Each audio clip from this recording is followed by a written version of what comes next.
जलसों का शेड्यूल तैयार करने का हुक्म दे दिया। पार्टी रहनुमाओं से मीटिंग में उनका कहना था कि सेहतयाब होते ही मैं खुद मैदान में उतरूंगा। जबकि साबिक वफाकी वजीर खजाना शौकत तरीन मईशत पर ब्रीफिंग देने के लिए जमान पार्क पहुंच चुके हैं। बोल न्यूज़ के नुमाइंदे बाबर वक्कास इस वक्त जमान पार्क के बाहर मौजूद हैं, उनसे मजीद जानेंगे। जाबिर, बताइएगा इस वक्त क्या सूरत हाल है, कितनी देर में शौकत तरीन इस ब्रीफिंग का आगाज करेंगे? इस हवाले से ब्रीफिंग तो जो है वो चल रही है।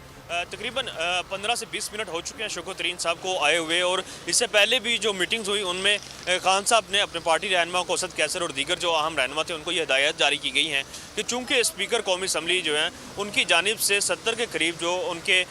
MNAs हैं उनके इस्तीफ़े मंजूर कर लिए गए हैं, इसलिए कौमी और सूबाई दोनों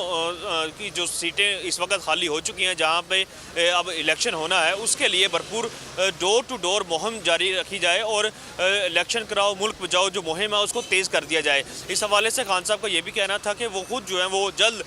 इस तमाम जो भागदौड़ है उसकी कमान खुद मैदान में उतर कर संभालेंगे, और वो पार्टी के जितने भी जलसे होंगे वो सेहतयाब होने के बाद जो है वो उनमें शिरकत भी करेंगे। और इस हवाले से उन्होंने पार्टी रहनुमाओं को ये हदायत जारी की गई हैं कि वो फौरी तौर पर जलसों का जो शेड्यूल है वो तैयार करें ताकि फौरी तौर पर आवाम के पास जाया जाए, क्योंकि अब कौमी असम्बली से भी 70 से ज़ायद लोगों की जो इस्तीफ़े हैं वो मंजूर हो चुके हैं। इसी तरह पंजाब और KPK की